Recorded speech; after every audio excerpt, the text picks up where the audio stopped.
Menelusuri jejak penulis naskah Undang-Undang Tanjung Tanah masa Kerajaan Darmasraya Melayu Jambi abad 13–14 Masehi. Dengan keberadaan naskah Undang-Undang Tanjung Tanah, terbukti bahwa orang Melayu memiliki tradisi pernaskahan pra-Islam. Naskah Undang-Undang Tanjung Tanah Kerinci yang berasal di antara abad 13–14 Masehi juga menunjukkan bahwa orang Melayu pernah menggunakan kulit kayu, daluang sebagai media tulis, dan tidak ada alasan untuk menolak lagi dugaan bahwa dahulu kala juga ada naskah Melayu yang ditulis di media lain seperti daluang, buluh, daun palem dan sebagainya, dan bahwa tradisi pernaskahan sudah berkembang sejak abad ke-7. Pada prinsipnya, untuk memberi nama sesuatu objek arkeologi atau sejarah tidak bisa sembarangan. Sudah barang tentu ada ketentuan yang jelas. Penamaannya sebagai Kitab Undang-Undang Tanjung Tanah, KUUTT. Naskah Melayu tertua di dunia oleh Profesor Uli Kuzo, disebabkan naskah ini satu-satunya dan tiada duanya di dunia, hanya dapat dijumpai atau terdapat di Kampung Tua Desa Tanjung Tanah Kecamatan Danau Kerinci, pada zaman pemerintahan kolonial Belanda tahun 1904 sampai tahun 1942. Kampung Tua ini dimasukkan ke dalam distrik Kemandapoan Tanah Saliman. Kampung Tua ini juga dulunya dijuluki Bumi Undang Silunjur Alam Kerinci. Naskah kuno ini satu-satunya naskah yang ditulis menggunakan dua aksara, yakni aksara pasca Palawa, Melayu kuno, Sumatera kuno, dan aksara Incung, aksara asli Kerinci. Pusaka kuno ini merupakan pusaka leluhur Luhah Kalbu Depati Talam yang dikeramatkan oleh masyarakat Tigo Luhah, Tanjung Tanah Kerinci, sampai sekarang dan hanya dibuka atau diperlihatkan di halayak umum pada saat kenduri pusaka atau PSKO. Naskah kuno ini pada mulanya dipotret oleh seorang ilmuwan dari Belanda, di atas jembatan pada saat kenduri PSKO di Dusun Tanjung Tanah, di tahun 1941 yang bernama Petrus Voorhoeve. Pada saat itu beliau menjabat sebagai talantenar, pegawai bahasa di zaman kolonial. Untuk wilayah Sumatera, Voorhoeve menyebutkan sebuah naskah daluang dari Tanjung Tanah di Mandapot Tanah Saliman, terletak sekitar 13 km dari kota, Sungai Penuh, yang pernah dilihatnya pada tanggal 9 April tahun 1941. Pada saat itu beliau sempat mengambil foto naskah tersebut, namun mutu gambar kurang memuaskan, karena keadaan di Tanjung Tanah, di atas jembatan beratap dikelilingi kerumunan orang. Naskahnya berupa buku kecil yang dijilid dengan benang berisikan 2 halaman beraksara rencong, halaman-halaman lainnya beraksara Jawa kuno. Teks naskah tersebut merupakan versi Melayu dari buku Undang-Undang Sarasa Mucaya, sebagian besar teks terdiri atas daftar denda.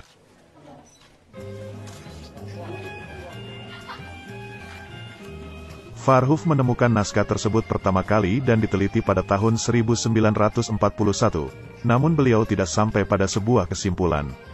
Setelah itu naskah kuno Tanjung Tanah ini diteliti ulang dan dialih bahasa dengan melibatkan para pakar ahli bahasa kuno oleh Profesor Dr. Uli Kuzo. Gelar Depati Candikio Kalam Negeri. Gelar Depati Candikio Kalam Negeri ini dianugerahkan oleh pemangku adat Tigo Luhah Tanjung Tanah pada prosesi kenduri PSKO di tahun 2008, karena dia telah berjasa mempopulerkan nama Kampung Tua Tanjung Tanah dengan menamai judul bukunya Kitab Undang-Undang Tanjung Tanah naskah Melayu tertua di dunia, sehingga menjadi terkenal di bumi Melayu bahkan dunia internasional. Naskah Undang-Undang Tanjung Tanah ini secara umum menggunakan bahasa Melayu kuno, dengan menggunakan dialek, logat lokal Tanjung Tanah di masa Dahin atau kuno, meskipun terdapat bahasa Sansekerta di bagian pembuka dan penutup.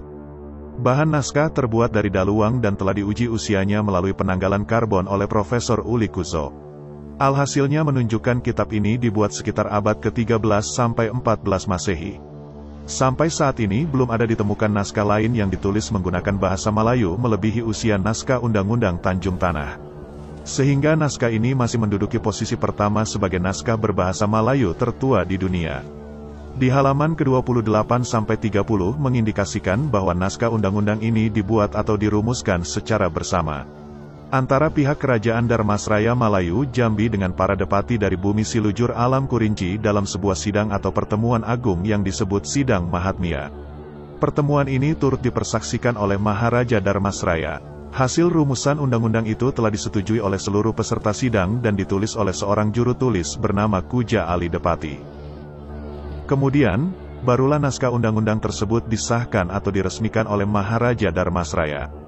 dan diberlakukan untuk masyarakat Silunjur Alam Kerinci seisi bumi Kerinci serta undang-undang ini dibuat sebagai alat para depati untuk memerintah serta mengatur seisi alam Kerinci. Konten ini sengaja kita buat dalam rangka dan upaya menelusuri dan untuk mencari jawaban atas pertanyaan-pertanyaan yang sering muncul dan diperdebatkan oleh penulis sejarah, media massa, penulis artikel, dan masyarakat umum terhadap sosok misterius Kuja Ali Depati sang penulis naskah Undang-Undang Tanjung Tanah. Apakah Kuja Ali berasal dari penduduk lokal Tanjung Tanah Kerinci Jambi, Persia, Arab, India ataukah pegawai kerajaan Darmasraya? Naskah Undang-Undang Tanjung Tanah sama sekali tidak menyebutkan asal-usul dan silsilah dari Kuja Ali Depati sehingga sampai saat ini sejarawan belum bisa mengungkap asal-usul dari Kuja Ali Depati, barangkali dalam penelitiannya tidak melibatkan tokoh masyarakat setempat. Butuh data sejarah yang cukup untuk menunjukkan dari mana asal-usul Kuja Ali Depati ini.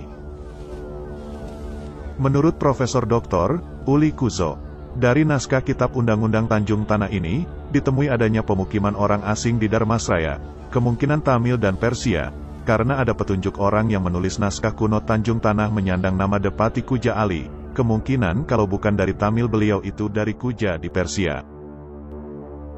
Menurut Aulia Tasman, dalam buku Menelusuri Jejak Kerajaan Melayu Jambi halaman 41 dan Malpus 188, penulis naskah Melayu tertua di dunia Depati Kuja Ali mungkin pada waktu pemerintahan Depati 4 Alam Kerinci abad ke-13 sampai 14 Masehi ini, merupakan sekretaris pribadi dari Depati Atur Bumi, yang mengurus pemerintahan dalam negeri, yang berasal dari Dusun Tanjung Tanah. Sehingga secara turun-temurun Kitab Undang-Undang Tanjung Tanah ini disimpan dan dikeramatkan sebagai barang pusaka oleh masyarakat Tanjung Tanah sampai sekarang. Dari keterangan yang ada terlihat bahwa daerah Tanjung Tanah adalah daerah penting dalam pemerintahan Depati 4 Alam Kerinci, khususnya di wilayah Kedepatian Atur Bumi. Menurut Ali Surahman, sejarawan yang tinggal di Jambi, Kitab Undang-Undang Tanjung Tanah tidak semuanya tertulis dengan aksara Sumatera, namun pada 2 lembar terakhir KUUTT, ditulis dengan aksara Incung, aksara Kerinci kuno. Walaupun isi naskah ini tidak ada bersentuhan dengan Islam, namun penulis naskah ini adalah Kuja Ali Depati. Siapa wujud Kuja Ali Depati? Ada berbagai tafsiran, bahwa dia dari Persia, namun dengan Depati di belakangnya, bisa jadi orang lokal, atau gelar yang diberikan untuk menghormati peranannya. Kuja dalam bahasa Melayu kuno, orang yang sangat penting. Kuja, Kuju, Koja, yang juga dijumpai dalam kata-kata Persia. Namun hal yang terpenting Ali tidak mungkin beragama Hindu-Buddha. Menurut Hafiful Hadi, nama atau gelar Kuja yang digunakannya berasal dari kata Khoja dalam bahasa Melayu. Kata Khoja ini berasal pula dari bahasa Persia yaitu Hawajah yang artinya tuan atau pemimpin. Gelar Khoja ini digunakan pula oleh tokoh-tokoh muslim lain pada abad ke-14 hingga ke-16 seperti yang ditemukan pada Nisan Aceh dan hikayat-hikayat Melayu. Sedangkan kata Ali merupakan nama yang juga umum dipakai oleh orang muslim. Karena Ali merupakan nama dari sepupu dan sekaligus menantu Nabi Muhammad Sallallahu Alaihi Wasallam, juga sebagai khalifah keempat dalam sejarah Islam. Hal inilah yang menjadi alasan kuat para sejarawan mengidentifikasi Kuja Ali sebagai orang Islam. Menurut Said Hanafi Depati, gelar Depati Talam, berdasarkan tutur orang tua-tua dahulu dan masih dituturkan sampai sekarang. Kuja Ali itu adalah orang kepercayaan Raja Mangkubumi, asli penduduk Tanjung Tanah. Dia adalah salah satu Depati 4 suku yang menulis, menyimpan dan menerapkan KUUTT untuk diberlakukan di bumi selunjur alam Kerinci seisi bumi Kerinci.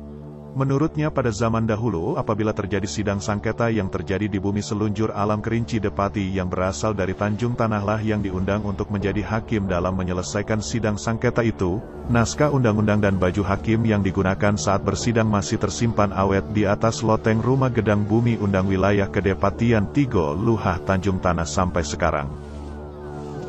Menurut Sarwani, walaupun nampak sepele dan terkesan mengada-ada, tapi bisa menjadi petunjuk bahwa Kuja Ali adalah orang Tanjung Tanah asli. Dalam transliterasi kritis KUUTT tidak ditemukan kata yang berakhiran NG, misalnya, malin, maling, kambin, kambing, uran, orang, baran, barang, anjing, anjing, dan sebagainya. Hal ini sama dengan pelafalan kata-kata berakhiran NG oleh sebagian masyarakat Tanjung Tanah yang hanya dibaca N seperti halnya dengan transliterasi kritis KUUTT tersebut, dan hal ini tidak ditemukan di daerah lain. Dengan demikian, Antara logat masyarakat Tanjung Tanah sekarang dengan zaman KUUTT ditulis oleh Kuja Ali terdapat kemiripan dalam pelafalan NG menjadi N. Menurut Dalimi, tokoh pemuda, sepertinya Kuja Ali bukan dari Persia, India atau pegawai kerajaan Dharmasraya. Kemungkinan besar Kuja Ali adalah penduduk lokal Tanjung Tanah Kerinci, sebab Kuja Ali tidak menggunakan gelar kerajaan di belakang namanya seperti Mahapati, Mahamenteri, Mangkubumi, Empu, dan lain-lain. Akan tetapi Kuja Ali menggunakan gelar jabatan Depati di belakang namanya. Gelar jabatan Depati ini identik gelar jabatan adat yang digunakan oleh masyarakat adat suku Kerinci. Jabatan Depati ini di Kerinci masih bertahan sampai sekarang ini, walaupun gelar jabatan Depati dulunya juga pernah dijumpai dan pernah ada di sebagian bumi Malayu seperti di Jambi, Bengkulu, Bangka Belitung, Lampung dan Sumatera Selatan. Menurut Abu Hazim Wafaika, pemerhati budaya dan sejarah Kerinci, kalaulah memang naskah KUUTT itu ditulis pada zaman Maharaja Diraja Adityawarman, mengapa Maharaja Adityawarman tidak menunjuk, mempercayai penulis dari pihak kerajaan seperti nama yang tersebut dalam Prasasti Pagar Ruyung? Prasasti Pagar Ruyung menyebutkan nama penulis prasasti atau biasa disebut Citraleha. Penulis Prasasti Pagar Ruyung disebutkan dalam baris ke-20 dan 21 dengan nama Empungku Dharma Dwaja bergelar Karuna Bajra. Adityawarman yang mencantumkan nama penulis prasasti. Dengan bunyi, bulan Waisaka tanggal 15 Paro Terang, Purnama, Hari Buddha.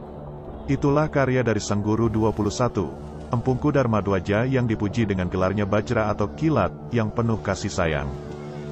Menurut Syafriyadi Tayyib, guru, kalau kita merujuk dari naskah kitab Undang-Undang Tanjung Tanah, Kuja Ali Depati, kemungkinan adalah salah satu dari Depati 4 suku di bumi selujur alam Kerinci yang diberi kepercayaan oleh Raja Dharmasraya di bumi selunjur alam Kerinci yang berasal dari Tanjung Tanah yang dipercaya sebagai juru tulis, juru simpan sekaligus juru terap naskah Undang-Undang Tanjung Tanah di abad 13 atau 14 Masehi.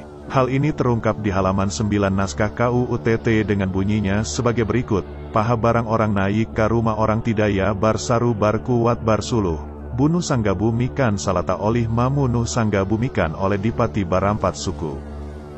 Menurut Zakaria Abdullah, tokoh masyarakat dan pengiat Akasara Incung, naskah kitab Undang-Undang Tanjung Tanah yang ditulis Kuja Ali Depati yang merupakan pusaka anak jantan dan anak batino masyarakat Tanjung Tanah, yang disimpan di atas loteng rumah Gedang Depati Talam dan sekaligus telah menjadi pusaka milik Kalbu, Luha Depati Talam Tigo Luha Tanjung Tanah dan Depati yang berasal dari Tanjung Tanah di sekitar abad 13 sampai 14 Masehi mempunyai peranan penting dan strategis sekali dalam roda pemerintahan kedepatian 4 suku di bumi selunjur alam Kerinci sebagaimana yang tersebut pada naskah kuno Undang-Undang Tanjung Tanah di halaman 9. Setelah kita menganalisa KUUTT, Kuja Ali Depati, besar kemungkinan adalah orang lokal Kerinci, tepatnya orang Tanjung Tanah, karena dia mengetahui kondisi seluk-beluk wilayah Kerinci pada umumnya serta mengetahui kondisi seluk-beluk wilayah di selingkaran lembah Danau Kerinci pada khususnya. Hal ini dapat kita buktikan kosakata, bahasa, dialek yang terdapat di dalam naskah KUUTT mencerminkan alat perekonomian yang digunakan masyarakat yang tinggal di selingkaran Danau Kerinci, seperti biduk, kajang, pengayuh, galah, lantai, pukat, jala. Dan selanjutnya, apabila kita membaca secara utuh naskah KUUTT, dapat kita temui kosakata, dialek, bahasa yang digunakan KUUTT hampir 65-75% adalah bahasa atau dialek, logat Tanjung Tanah Masabahi atau kuno, dan kosakata atau bahasa, dialek yang terdapat dalam naskah KUUTT masih diucap, dipergunakan, dimengerti oleh seluruh penduduk masyarakat Tanjung Tanah sampai sekarang, seperti kosakata, mahu, tumbuk, kapit, tumbak, sukat, kati, kunde, bungkal, sakian, jerat, besi malilao, khurasani, pulut, mabuk, pening, judi, jahi, selang, ulih, baju dastar, dusa, tuba, suluh dan lain-lain. Dari beberapa keterangan yang ada di atas terlihatlah besar kemungkinan bahwa penulis naskah KUUTT naskah Malayu tertua di dunia Kuja Ali Depati adalah penduduk lokal Tanjung Tanah Kerinci. Kuja Ali Depati kemungkinan adalah salah satu dari Depati 4 suku di bumi selunjur alam Kerinci, yang diberi kepercayaan oleh Maharaja Dharmasraya, Malayu Jambi. Sebagai mangku bumi atau seorang Depati kepercayaan Raja di bumi selunjur Kerinci, karena Kuja Ali dianggap cakap menulis, membaca, memahami aksara pasca Pallawa, Melayu kuno, dan aksara Incung Kerinci, maka dipercaya untuk menulis, menyimpan dan menggunakan, memberlakukan dan menerapkan naskah KUUTT itu, untuk seluruh penduduk seisi bumi silujur alam Kerinci. Berikutnya pula kalaulah kita meyakini Kuja Ali itu pendakwah, pemimpin, saudagar yang berasal dari India Tamil, Persia ataupun pegawai kerajaan yang dipercaya untuk menulis naskah KUUTT, berarti kita secara tak langsung menyatakan bahwa penduduk Melayu kuno dan Kerinci kuno serta pemegang naskah KUUTT tidak cakap menulis, membaca, memahami, apalagi untuk menggunakannya, naskah KUUTT yang beraksara Pallawa dan aksara Incung Kerinci itu. Itulah sejarah kitab Undang-Undang Tanjung Tanah dan sosok penulis naskah tersebut yang bernama Kuja Ali Depati. Terima kasih telah menyaksikan video dari saya. Jika terdapat kata atau ucapan yang salah, kami Uhang Kincai mohon maaf sebesar-besarnya.